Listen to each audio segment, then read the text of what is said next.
This is Ollie. This is the only podcast that matters. It really is. Yeah. Your podcast for all things Punk, proto-punk, goth, post-punk, new wave, no wave.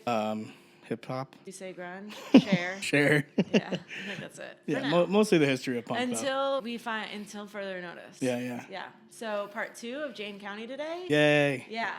Part 1 was so fun. Part 1's a lot of fun because she's the most punk rock person. Learning about her ever. has been so fun. Yeah. And eye-opening, honestly. Don't you think so? I think reading her memoir is so interesting because a lot of what I know about Jayne County is her making appearances in other people's, like we talked about in the first episode, there's no documentary about her. I couldn't find a book about her. I could only find her memoir. Yeah.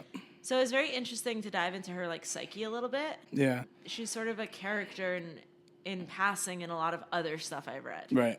I'm also just interested in the fact that like doing all these searches, right? Even like I went onto Reddit the other day and I'm like, all right, typed in Jayne County and like there's really not even that much stuff on Reddit. It's really and Reddit has hard. like everything. Yes, it's really hard to find stuff. Yeah. Like we were saying in the first episode, this is where the podcast I think is like A good resource. is something that people can really like learn from. Yeah. Because it's hard to find stuff. I feel like this is a purposeful couple of episodes. Yeah. She's very important. She is. If you haven't listened to part 1, definitely listen to part 1. But just a quick reminder, Jayne County was one of the first punk rockers ever. You know, she was definitely the first transgender punk rocker. Yeah. She was before a lot of the cross dressing that we're more familiar with. RuPaul, who's like sort of the authority of drag history, Yes. said that drag started in punk. Right. And to me, Jayne County County started was drag and the punk. drag punk queen. Therefore, Therefore, Jayne County Jayne started County, punk. yeah, she started punk. The maths. It does. Yeah. If you trace the lineage, Yeah. it's like Jayne started punk. The flow chart is there, and it's 100%. We did say the Stooges started punk in that episode, but Yeah. did they? I mean, it's our podcast. We can. Okay, so punk either started in Michigan or Georgia. Yeah. But definitely not London. Not New York or London. Not London. We're going to take that stance to the grave. That's so funny. Like, punk started in a suburb of Atlanta. In Dallas, Georgia. Yeah. I love in that. a 4-bedroom house with a toilet on the porch. Really got to listen to that first episode. We left off where she was DJing at Max's Kansas City, and we were talking about what a cool role that is that she... Yeah, it's my dream job. Right? She's gonna DJing to fly all of these people. to London and then come back to that later. Yeah. And during the later eras when she returns to Max's DJ, there's definitely some tea I got on that. But Okay. if we're moving chronologically, where we left off, Andy Warhol wrote a play inspired by the Theater of the Ridiculous called Pork. Pork. He had it performed out in London. She flew out to London. She was in it. She actually wrote her own play at this time, World's Birth of a Nation. Okay. It was the same shock factor, what she's going to do on stage. Similar like to Theater of the Theater Ridiculous. Okay, so while she was running her plays in London and she was in Pork with Andy Warhol, Angie and David Bowie were regulars and they started frequenting the plays. And she becomes good friends with Angie, and Angie's going to be one of her gal pals for the rest of her career. They'll come in when they're in the same town and stuff. Yeah. She's like, yeah, David Bowie was kind of overly polite, and I could just tell he was studying my makeup to copy. Like, I could just tell he was checking us out and taking notes. Yeah. She doesn't really say anything like outright dissing him, but she's kind of like, yeah. Well, he had to get the influence from somewhere. It didn't just appear in his brain. Yeah, it was basically Jayne County and Iggy Pop. Right. Combination. He didn't do quite as much drag as Jayne, but he did a little bit more than Iggy. Yeah, exactly. Yeah. He's equally influenced by both of these New Yorkers. Yeah.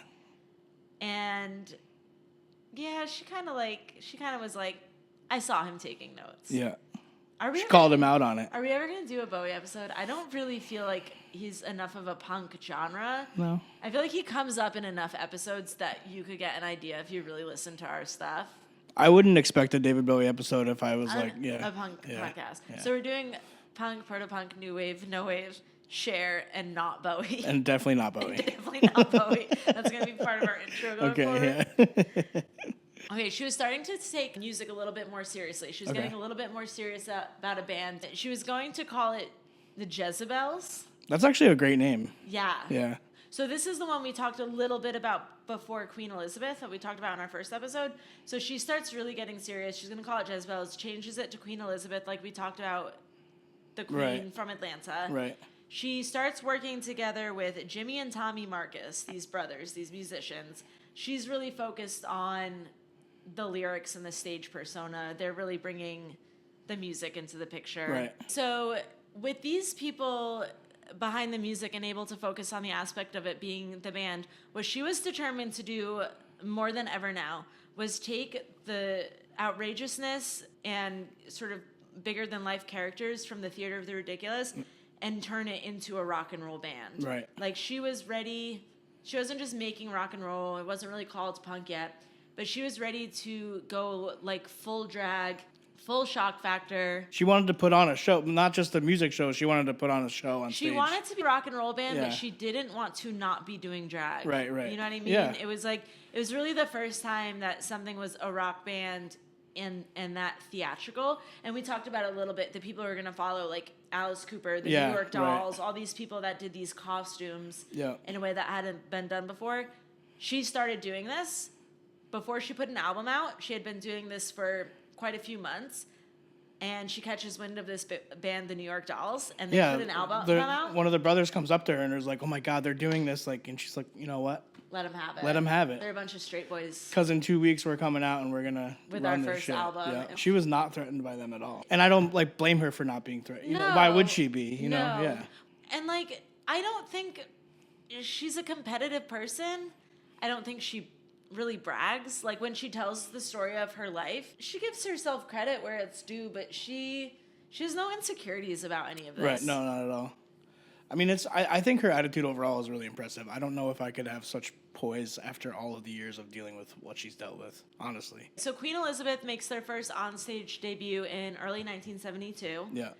This is the show that she infamously has on under a dress a rubber vagina prosthetic that she penetrates with a rubber dildo prosthetic, like while she was singing a song. Fuck yeah. Like prosthetic on prosthetic. Yeah. Layered prosthetics. Yeah, yeah. Yeah, just for the shock factor, just Yeah. for the sake of like penetration on stage. Yeah, I mean, fucking A. Yeah, this is what I'm talking about when we talked about her childhood really showing who she was going to become, like that love of horror movies, Yeah. the love of shocking people, the wrecking with the Scream Queens, like all of that stuff is going to be present in everything she does Yeah.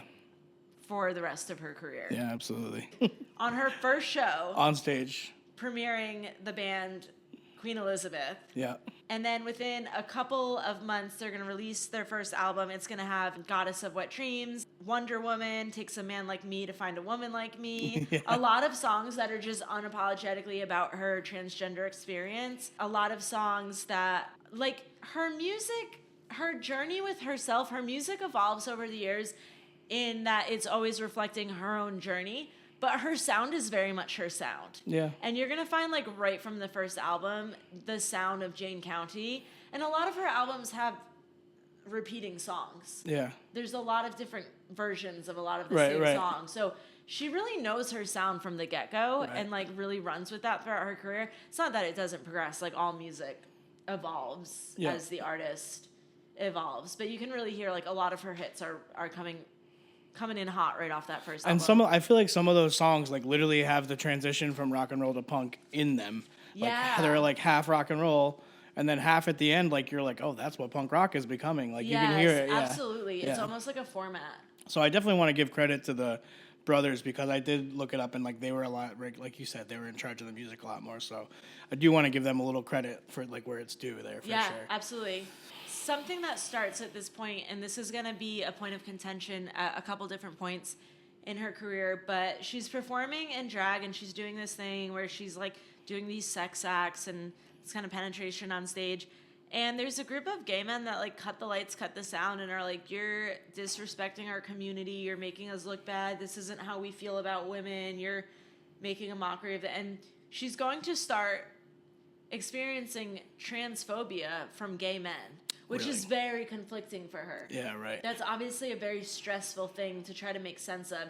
Because to her, she's queer and they're queer. Right, And to her, she's like... Because we talked about that last time. She didn't differentiate. Riots, Yep. that was for all of us. Yeah. And like we talked about in the first episode, she didn't really care about labels. She was assigned male at birth, identified as a woman, liked men.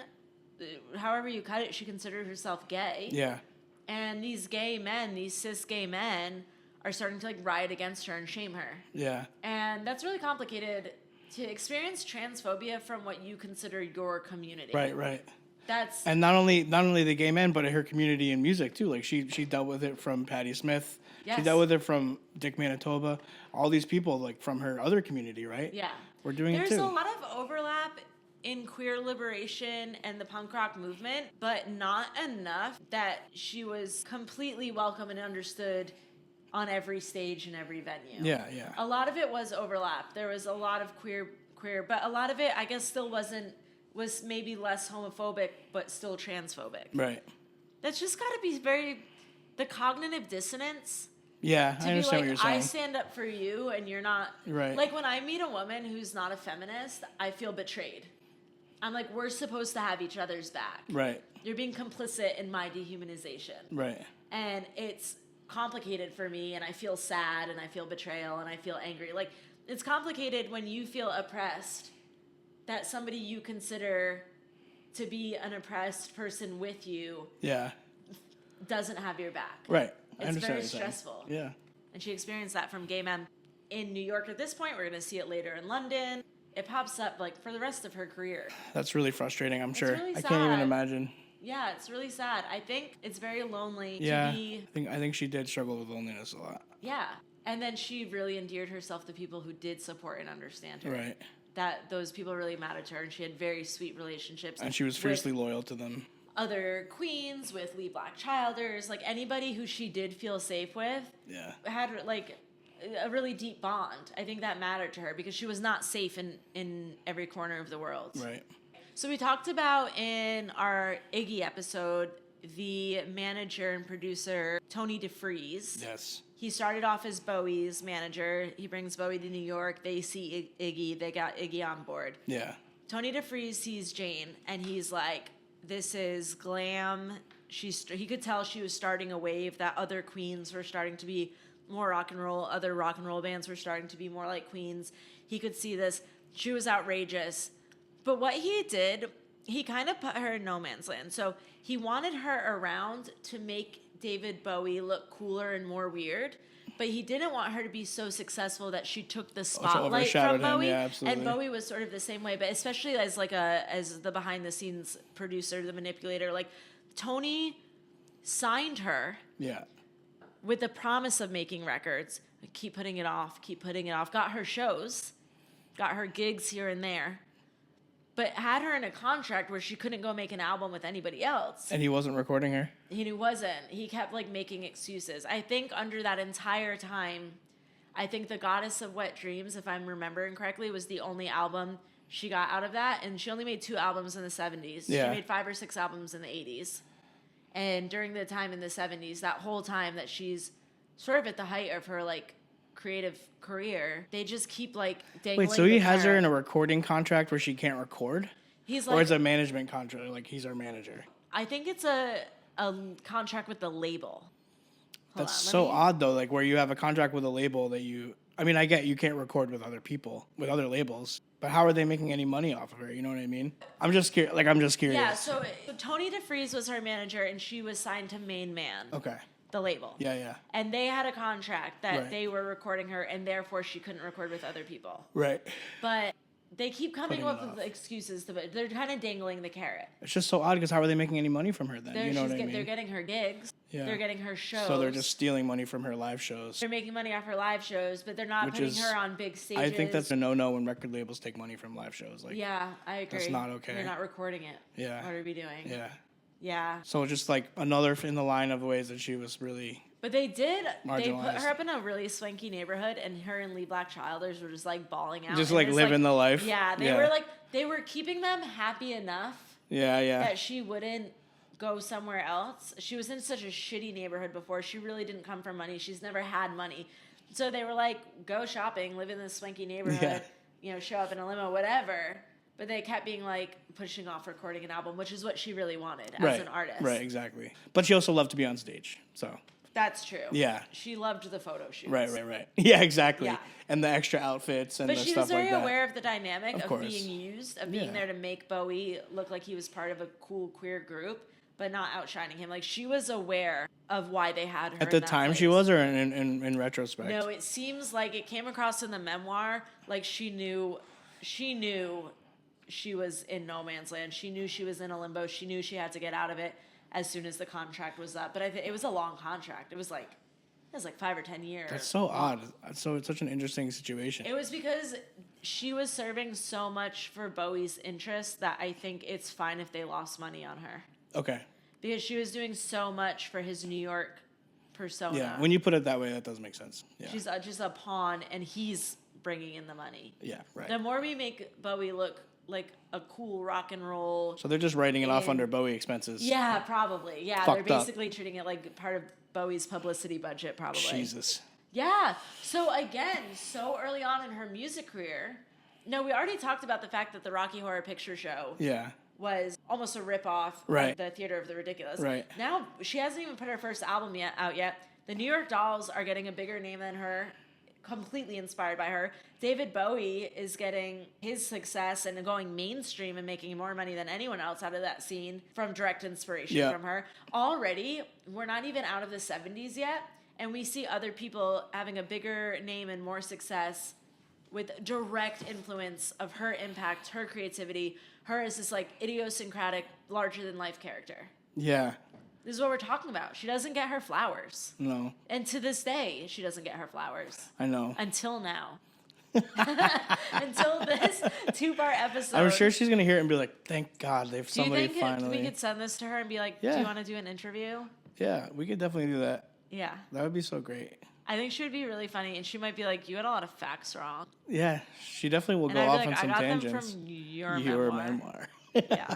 I just feel like if we ever had somebody on, I'm like very nervous that they would be like, Iggy Pop would be like, you got that whole section wrong. Yeah, and be like, well, this is our podcast, so. Yeah, so if you don't want like to be it. on it, we kick Iggy Pop out of the episode. We're like, the door's right there, Iggy.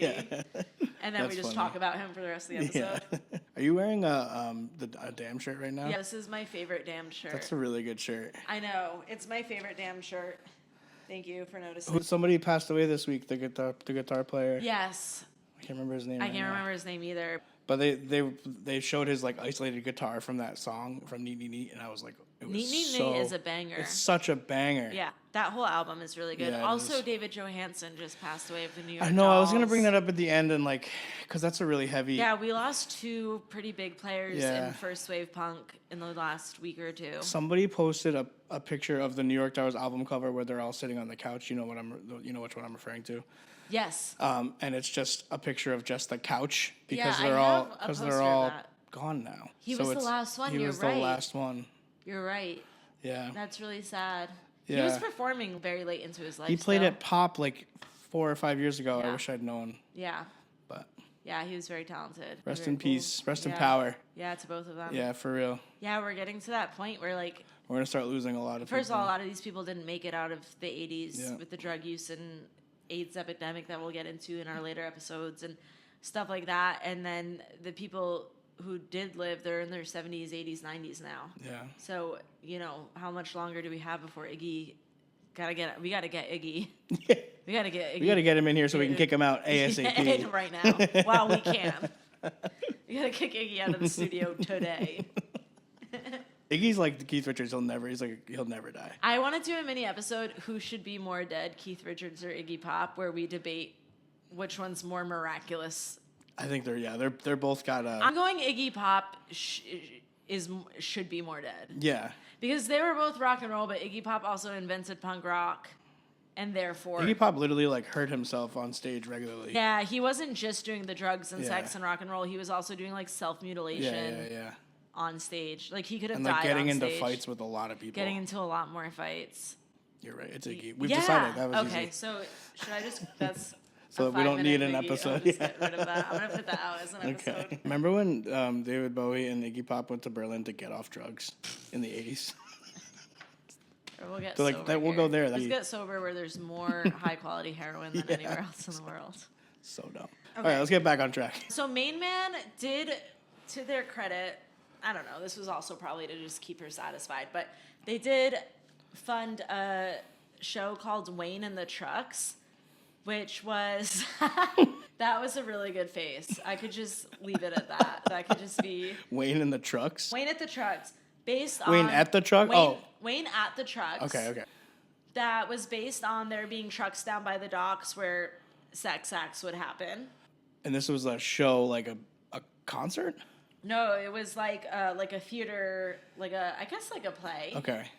It's almost like she almost does cabaret, where she does acts that are like somewhat theater, somewhat actual rock bands. Yeah. This was like, I guess a lot of what she does would like technically be cabaret. Yeah. Categorized as like a cabaret. I mean, probably at the time that's what she was thinking. Maybe you know what I mean? Probably. Yeah. It was a little bit more refined than the Theater of the Ridiculous. It still had all of the essence of Queen Elizabeth, the band. Yeah. But I think some of the like more immature aspects of the humor of the Theater of the Ridiculous got dropped. Yeah. So there's a character, and I think he's come up in other books I've read. I don't know if we've mentioned him in any of our episodes. Tony Ingracia, I think it's Ingracia. He was sort of directing this, and under his guidance, it became a little bit more of like a streamlined direction. It was a little bit less. A lot of the Theater of the Ridiculous, like, here's a scene. Okay, here's a scene. Here's somebody walking in and saying, there was a little bit more plot. There was a little bit more direction. Yeah. And he would work with her on a couple of different projects. And I'm not going to get into every play she writes and stars in for the rest of her career because it's a lot. Yeah. But she has a lot of success when she collaborates with him. And she collaborates with him in New York, later in Berlin. I think they do something together in London.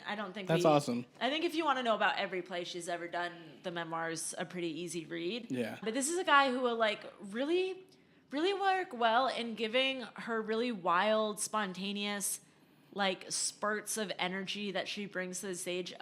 Like a little more bit of like a concise, just gives it form, gives it structure.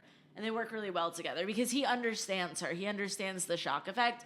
And I think she understands that he can rein it in without losing the rock and roll essence she brings to the stage. Yeah. So he's a really cool collaborator. I haven't run across enough of his stuff over enough of my books to say he might get an episode one day. I don't know. We'll see. But he is an important person in her life, like in her career. You're like. I mean, no. It's funny because like you're always like they'll get an episode. Yeah. But this one you're like he might not get an Bowie episode, and not Tony. which means he probably won't get an episode. Yeah. Well, I've come across his name, but this is the most significant I've ever seen. Yeah. This is his biggest influence. This is the biggest thing I've seen him do. Like, he works with other people, but this is the first time he's like directly touched the life of somebody I'm studying. Right. I You know what I understand mean? what you're saying, yeah. While working with Tony, she comes up with the song Queen Age Baby. Are you familiar with this one? I don't think so. The lyrics are about not knowing if a baby is a boy or a girl. Okay. Like not knowing if a newborn baby is a boy or a girl, which obviously is a direct experience of her since very early childhood feeling like a girl when she was assigned male at birth. And then a song called, you probably are more familiar with this, I feel like it shows up on a couple of albums, Stick It In Me. Yeah. Which is both a sexual innuendo and about needles. Yeah. And about the character is like an inspector at a whorehouse. Yeah, it's a good song. Which is going to come into play later. Like a whorehouse is She has such good characters, yeah. She does. And they're always a little bit authentic and a little bit Do you think Lou dramatic. Reed was jealous of her character development? Because I think Maybe. he was. Like, because Lou Reed loved to sing about, like, a queen, you know what I mean? Yes, he has a lot of songs And about. then he's, like, hearing about her characters, and he's like, that's pretty good. Yeah. He would have probably, like, kept it close to his, like, he probably would have, like, not let on how jealous Oh, he yeah, was. absolutely not. He's Yeah. too cool. Yeah, he was He would way have been, too like, really cool. snide. Yeah, he'd been like, that's fine. So eventually, she just like gets the hint that like Main Man and Tony DeFries keep promising her stuff, pulling the plug. Yeah. Then she finds out there's a clause in her contract that prevents her from doing anything too like offensive or shocking on stage. little late for that. Or that's her whole thing. Yeah. Right? I don't know that it ever even formally came to an end. Like, she never even goes into getting out of it or anything. Right. I guess at some point it just ran out and she didn't sign with them again. She's been doing this thing where she's like kept in limbo by Main Man for quite a few years. So by this time it's 1974 and she's found a trans club called the 82 Club downtown. And she's doing like the most pure drag. You know, she was doing the thing we talked about Jackie Curtis in the last episode of the ripped tights and the colorful hair and the messy makeup. She's doing like a blonde wig, a dress. Like, she's really going for sort of the classic drag look and like seeing how much she can lean into just being feminine and a little bit less rock and roll. I think it's just, she goes through phases. She experiments with her look. Right. And this is sort of like a phase she goes through. There's actually some great photos of her at this time, too. Yeah, there's a lot of really good photos of her from the 80s, honestly. This is where she first performs everybody's favorite song, If You Don't Want to Fuck Me, Baby, Fuck Off. Yeah, such a good song. My favorite thing about that is it's not if you don't want to fuck me, baby, fuck you. Yeah, it's not. She's not taking it personally. She's like, get Yeah. out of my way. Yeah. You don't want to fuck me. Can you just Yeah. get out of here? Like, Yeah. stop wasting my time. She's like, if you're going to be a bore, there's the door. Yes, That's really yeah. what it is. It's not Yeah. about like She's not like, oh, to hell hateful. with you. Yeah. No, she's like, just if we're not going to do this, then like, life is so short. yeah. I have precious right. minutes Yeah. slipping away as you stand here.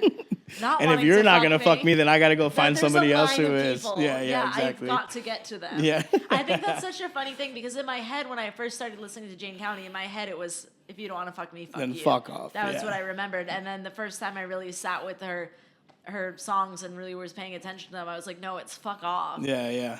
And at the end of that song, at least in the version that I listen to the most, I don't know if it's every version, she says, like, oh, if you don't want to fuck me, baby, fuck off. If you don't want to fuck me, fuck off. She says it like 15 times. And then she goes, how many times do I have to say it? And I'm like, I got it. Yeah, like, yeah, that's please awesome. don't yell at me. I got it. That's awesome. I got it the first 15 I don't think I've times. caught that. Yeah, she says, how many times do I have to say it? Like, exasperated. Like, Yeah. oh my God, just Yeah. fuck off. I'm like, why am I still singing this song right Yeah, now? yeah, like well, to get the message. You're still in the audience. Yeah.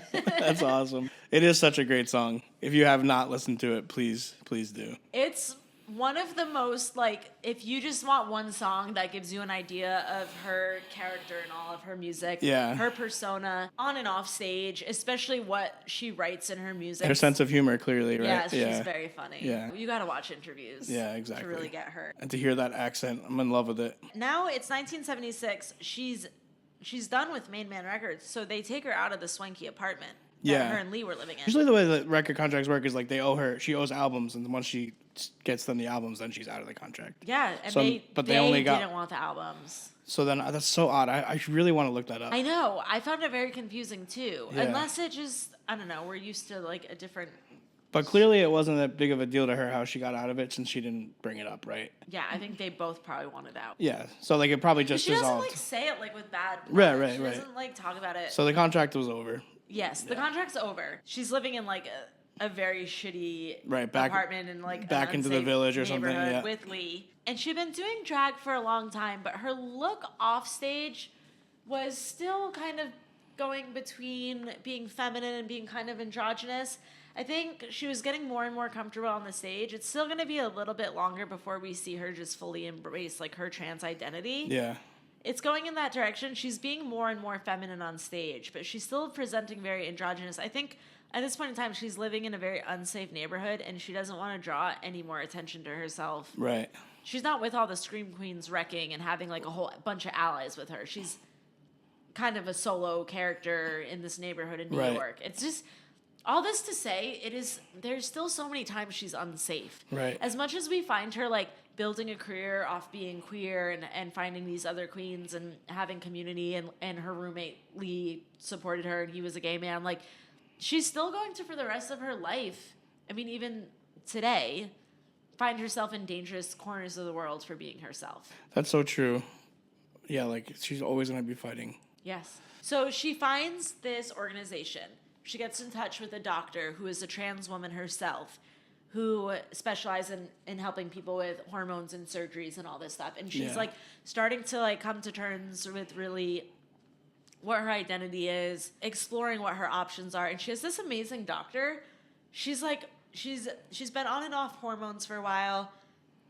She's thinking about these surgeries, but they're really scary. And she talks about, like, not only they're extreme, but she's so used to her body being what it is that she thought she would, like, shock herself and lose her mind if her body just changed. Right. Overnight. Were these surgeries like safe back then either? I don't really know. Yeah. I don't really know how they were operated. I don't know how common they were. Right. She talks about a lot of people have body dysmorphia when it comes to like gender dysphoria, where they need those surgeries to be affirming. And she was sort of coming from a place I'd never heard before, where she's like, I'm used to having this body, and if I woke up and my dick was gone, that might really fuck with me. Yeah. Because I've had it my whole life.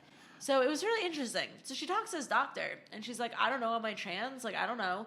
And this doctor is so wonderful. I'm so glad she mentioned this conversation, because I would hope everybody to this day has somebody like this in their life. She's like, some people get the surgeries and they don't take hormones. Some people get surgeries and take hormones and grow out their hair. Some people wear wigs. Some people... She's like, there's so many ways to look trans. Yeah. And if you want to take hormones and not get surgery, if you want to wear makeup and wigs and stop taking hormones, she's like, however you decide being trans looks for you, you are a trans woman. Right. There's no rule book for what you do and don't do to pass or for it to be valid, or, you know what I mean? They're very helpful. And I just hope anybody today who's like struggles with gender identity is told by someone in their life, however you present and whatever you identify with is valid. Perfect. Yeah. There's no rule book for what being a woman or a man or a non-binary person looks like. I mean, there's like a saying that like non-binary people don't owe you androgyny. That's really good. Because, I mean, you think about it, it's like nobody tells a man what he has to look like. No. Or like how he has to treat his body. Right. Yeah. Jayne's sort of like, am I valid if I don't want to get the surgeries? Yeah. And this person's like, whatever being a woman looks like to you, right. You are a woman. It's just like, I don't know, I feel almost like it's a little bit ahead of its time. Yeah, honestly. It's like, I'm so glad she found that doctor when she did. Like, it was a part of the book that like really brought me joy. Yeah. That like she deserves to be treated that way. Yeah, absolutely. She's in this world that's transphobic. She's in this world where a lot of the queens are kind of catty and competitive. She's this doctor just validating, like, your experience, your presentation is right. There's no wrong way for you to present yourself or live your life. And what she chose was to take hormones and do drag, and, like, that was her version of it. Yeah. She would go on and off hormones, too. She's fine with not passing. She'll say later in her life, like, I don't care if people can tell I'm trans. Right. That doesn't bother me. I'm not going to hide it. Like, she's like, if you can clock that I'm trans, okay. So be it. So, yeah, she's not ever trying to hide that fact about herself. And I think this conversation with this doctor really did a lot to validate that. To be like, I am a woman because I know I'm a woman. Right. And if you can clock that I'm trans, it doesn't make me less of a woman. Yeah. And everybody should feel that way. Like, I want that. That is for an everyone. amazing conversation to have had at that time, point in time. In the late 70s. Yeah. Do we know this doctor's name? I don't think she knows that doctor's name. Totally. It wasn't brought up in the memoir. Yeah, you know I don't what remember my doctor from 30 years ago. Yeah. So that's fine. Yeah, she wrote this in 95 about like 75. Yeah. So it had been a while. And I think Yeah. she probably met a lot of people during that time. Okay, so then she has another experience with another record label, ESP. Yeah. They pick her up. She writes your fave, Man Enough to Be a Woman. Hell yeah. They promise her a record. Mm-hmm. And then they drop her with no notice. Like, she just keeps being promised the world. And then I think she's a hard sell. I think even within like the punk rock scene that's coming out of New York, I think they don't count on her commercial success. Yeah. And they don't invest in her. And then they invest in her copycats. Yeah, exactly. Which are just more accessible, more commercial success. success. Yeah, absolutely. Again, dropped before anything was recorded. She signs with multiple labels and has 0 albums to show for it. Yeah, exactly. So then we have the story that you told in our Max's Kansas City episode. She gets in a fight. Do you want to give just like a Dick quick Manitoba? review? Because I have a funny follow-up on that. The way that I remember it is she's on stage and Dick Manitoba is in the crowd. But it's at CBGB, right? And so the bathroom in order to get to the bathroom at CBGB, you need to like go across the stage. Not really a stage, right? It's just sort of one end of the bar. So like he's trying to cut through to the stage, but Jayne thinks that he is coming to fight her because all night he's been like flinging insults at her and being really transphobic. So she just fucking clocks him, like knocks him the fuck out. Dick Manitoba is not a small guy. No. He's like, they call him handsome Dick Manitoba. He's think very he's muscly. handsome? No, he's very ugly. Yeah. Was that ironic? It's calling like Biggie little, or like it's like calling like somebody who's really Smalls? big. Yeah. Smalls. Yeah. Yeah. But like no, but so she just like she thinks he's coming up to fight her, and so she just knocks him down, and she like really hurt him. Yes. Like he went to the hospital. Yes. She had we talked about her childhood and how her aunt and her mother beat the on this crap. woman, Yeah, and so like she had this rage inside of her that I don't blame her for having it No, at all. this guy really takes it too far while she's on stage. But she is by performing. no means a delicate flower. No, Like, no. she can takes kick it. ass. So my follow-up on this that I Yeah. read in her memoir was she knew the cops were looking for her. So she cut off all her beautiful hair, dyed it black, put on sunglasses, got a fake beard, told Tommy Dean, who was running Max's, go listen to our Max's, told Tommy Dean, tell everyone I'm out of town. Yeah. And that she was going to work her DJ job in disguise. That's amazing. And then everyone was like, is that Jayne? Yeah. Like, it didn't work Yeah. at all, and everybody could tell it was a disguise. And the cops eventually found her, and then she was in jail, and Tommy Dean posted bail.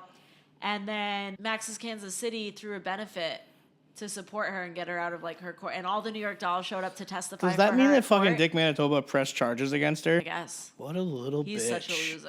What Not a punk. little bitch. Yeah. He's not going to get an episode. No. Okay. I mean, the dictators are cool, but Maybe we'll just be like in Dick derogatory like the whole time. We'll like talk about all the other members of the dictators. We'll figure out how Yeah, to do it. We'll yeah. figure it out. But yeah. But based off this action alone, I'm all set with But him. I love this. So this is just another example of how she's such an icon in the community, right? Tommy Dean, who runs Max's, the most Yeah. iconic venue of all time, post bail. All of the people hanging out there. All the New York Dolls showed up Yeah. to court to testify on her behalf. That's so beautiful. They all threw a benefit. Everyone at Max's got together For her legal fees and raised whatnot. money for her legal fees because she was a star in her community and she was beloved. That The makes my heart disguise full. Did not work, so it's a good thing she had all those friends. It's really funny to think that like she's so good at being in drag, right? But then she tries to disguise herself as a man and she can't do it, right? Like that's really funny to me. That's so true. You know what I'm right? saying? She's like, I'm a man, and they're like, Like that's clearly Jayne. Yeah. She's like, in a "Damn, way, I in can't a way, pass it's for-" like an honor. You're like, It's okay, actually like very yeah. affirming. They're Yeah, like, yeah. She's like, man, I can tell I'm a woman. Yeah. Yeah. That's It's like great. the most affirming moment she's ever had. Yeah, that's really funny. That is really funny. I never Yeah. even thought about that. I hope that she felt that way. So now, going to 1977, she flies out to London Okay. at the coolest year to ever be in London, probably. Hell yeah. Yeah, our favorite year is 1977. She lives with the Heartbreakers. What? She like has a flat with the Heartbreakers. Oh my God. Episode coming soon. Baby boy Tommy. Sid Vicious would come around because he was a Heartbreakers groupie. Yep. She started like rehearsing with a new English band. Like with her music, it's really her bands are really her. Like the Stooges was very much about the Stooges. The Yeah. Velvet Underground episode was about the band. The Jayne County episodes, the band changes and comes Yeah. and goes, and her songwriting. She is are- the band, yeah. She really is. Yeah. Now she's in like London, so 1977, like people are openly doing drugs or going to the bathroom to do drugs. Because the Heartbreakers were so beloved by the Sex Pistols and she's there with the Heartbreakers, her first show she plays in London is packed just from her reputation. Yeah. Like she's got no albums out, right? Right. So I think she had one album recorded later that the release date says 73 because Right. that was when it was But it written, didn't come out. but it actually didn't come out yet. So she Didn't has come out zero- until the 90s, I so think. Yeah. zero albums out, zero Yeah. recordings. Nobody in London has heard her music. Right. A Well, that's. packed I mean, audience. unless they were in New York to see her, right? Unless they were in New York. So I There's a lot bet of the back and audience was forth. mostly band people that were in Yeah. bands, right? I mean, I would imagine. And then that you have all the people that are following around. And Johnny now Rotten. she has the band called the Electric Chairs, and she is signed with a label called Safari, and they finally release an EP and a single. Yeah. So in London, like, I don't know, London was, I guess, a little bit more visually radical, and so maybe she was, like, London we talked about in the first episode, where punk started. They were the ones that people seem to think of like the colorful mohawks, and even though Yeah. a lot of it did start in New York, like London really, the teenagers It exploded, in London yeah. really took to the like safety pins. Thanks to and- Vivienne Westwood, mostly. Yes, yeah. Vivienne Westwood, Yeah. Malcolm McLaren. And she was just such a hit, and people were just so into her look. She had, this is so cute, like good for her. She had boys lining up outside her dressing room door backstage to kiss her. Like a kissing booth. That's amazing. Like she was running yeah. like a kissing booth outside of her dressing room door after shows. That's amazing. Like for a while. Yeah. Like it was a thing. That's so wholesome somehow. I know. It's just, I love when she's adored. Yeah. Because she deserves She to be deserves adored. it, yeah. Yeah. So it is nice to think about that period in her life where she was just having all this adoration in London by all of these people that would go on to become punk's biggest names. You know what I mean? So she meets Johnny Rotten around this time. And Johnny Rotten gets quoted in a tabloid saying, like, my tits are bigger than hers. So she meets him, and she goes, pulls down his pants and goes, well, my cock's bigger than yours. And then they just got along fine. Yeah, I could see was that. like, touche. Yeah. And then they just got along famous. Like, I can see him liking that. Yeah. The Sex Pistols episode is going to be a funny one. Yeah, for absolutely. sure. So they record their first album, the self-titled, The Electric Chairs, comes out in 1978. They're recording their album, and guess who's recording next door? Who? The Clash is recording their 1978 No album, way. Give Them Enough Rope. That's amazing. And Joe Strummer would come by and like hang out during like their rehearsals. Oh, and I stuff. love that. So they're recording in London? They're recording this Yeah. album in London in 1978, next door to the Clash's second album. That's amazing. Isn't that great? That's a fact for us. Yeah, that's just a personal Yeah, joy. I don't Yeah. even know if we should tell other people. Yeah. Are you guys going to appreciate this?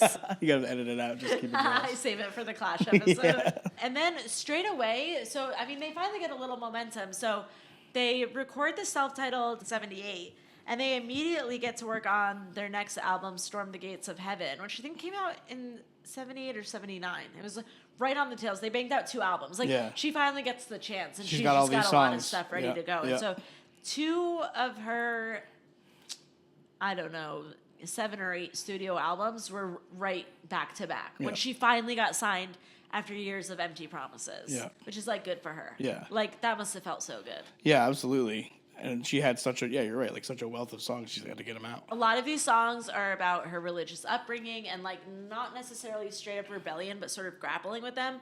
There's a song about the suicide of Andrea Feldman, who was one of Andy Warhol's entourage. That was like a very big moment in New York. And there was like, I think it was the last song on the album was like an ode to her. Like this album becomes a little bit more personal. Yeah. It's a little bit less like, you know, stick it in me and a little bit more about like actual life experience, getting a little bit more vulnerable, maybe being more comfortable as a songwriter. Like shouldn't really get into like the mindset, but the content of it definitely is like evolving into a little bit more of a like a memoir than the other stuff. It's still shocking.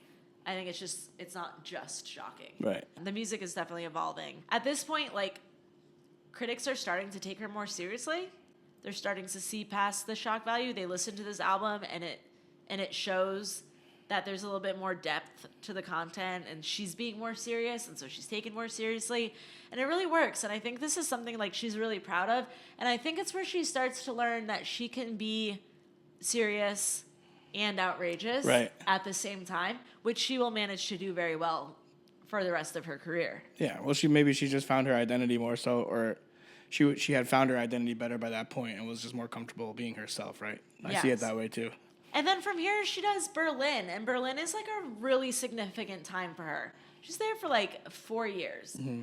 The community in Berlin, like she's allowed to flourish there more than anywhere else she's ever been in her life.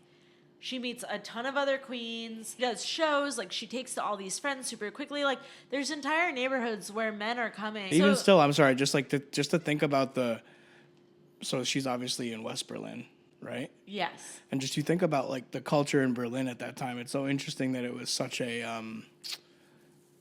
open city. I don't know. Like, do you understand what I'm saying? Because of like the Cold War going on and there being like all of this struggle and strife there. Yeah, she says she felt like having an easier time being transgender there than anywhere else before. That's so interesting. It was so normalized there. And she would for a while do sex work and work at like a what she calls a whorehouse. I guess I wouldn't Yeah. call it that. She uses a lot of language in this memoir. Well, Berlin has a pretty legendary red light district, so I'm sure there's several. And that becomes a place where she was only intending to go for like 6 months or a year. She ends up spending like 4 years in Berlin. Yeah, I love that for her. She does a lot of shows. She does music. Again, we're not going to go into every play she's ever done because there's 100.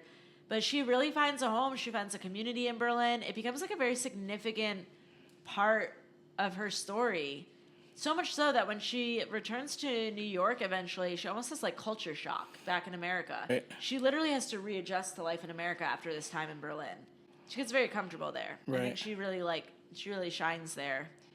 And she can forget about presenting the world and being seen and being watched and sort of just like be yourself. Yeah, just kind of walk down the street being a normal person and not being so aware of like eyes on her so much. I love that for her. It was a really great scene for her at that time. Yeah. So then things are starting to get a little bit tense between the band members. The English band she had picked up when she was in London, and she doesn't even really get into who these people are too much. She had this like on and off relationship with this one guy that I don't even want to fucking talk about because he's so toxic and shitty. He had a girlfriend and he would sleep with her and then he would like hide it and then they would sleep together and she really liked him and he was just like emotionally abusive to her. He would like string her along and never really let the girlfriend like hit it. Would never admit that he was sleeping with her. Shameful. So I don't even really want to get into him or even fucking name that guy. He's a fucking loser.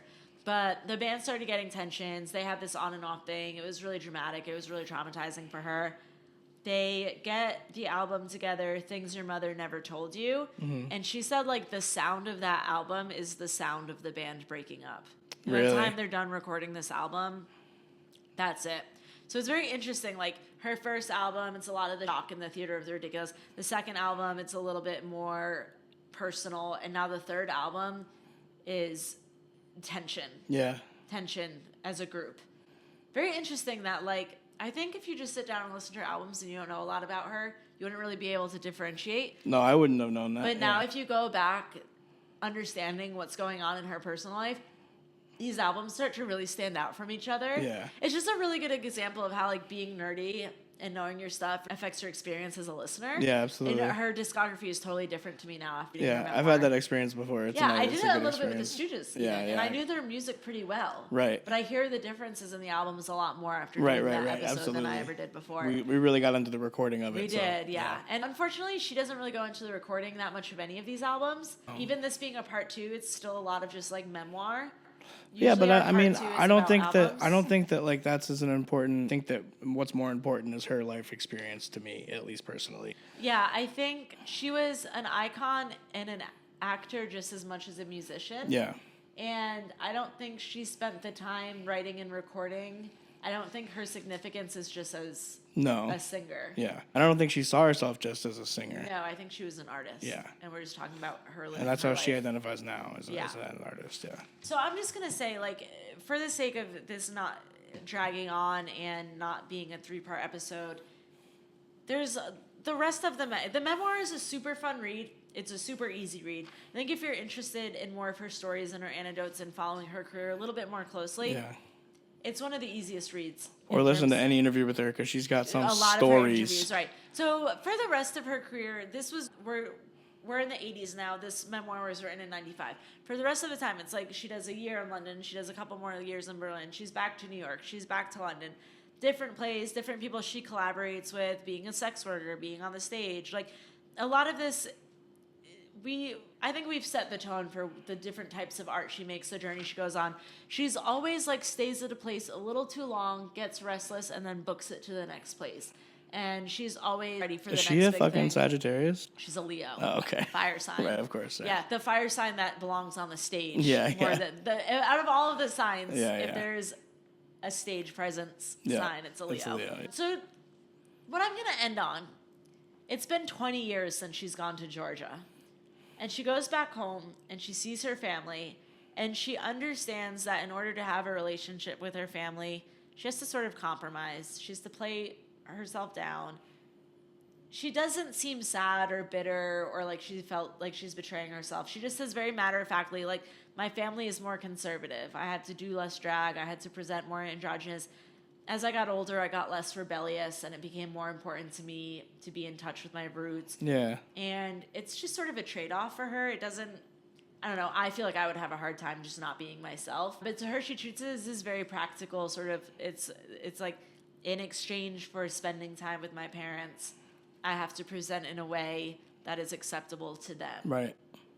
In the last 20 or 30 pages of this memoir, I read this quote that I think really reflects what we were talking about when we introduced her. I think is a really great way to just summarize herself, and it's the only time I hear her truly give herself credit the way everybody should, because she really doesn't. She is very humble and very matter of fact. Yeah, absolutely. She's like, I inspired a lot of people. It's fine. Yeah. I would probably be like pretty bitter if everybody rips me off and got She's famous. not that bitter about it. No.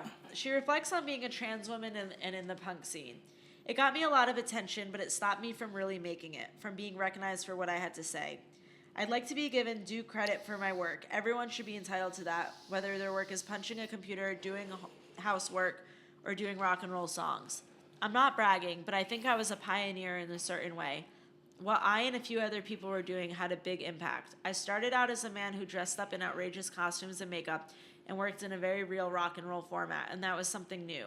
I was singing upfront songs about sex too. I wasn't singing Rock Me All Night Long. I was out there singing Stick It In Me or Fuck Off or You're Bad in Bed. She continues on later. I wasn't just some bizarre little New York punk who wore too much eyeliner and sang dirty songs. I was in between the sexes. I changed my look and changed my name.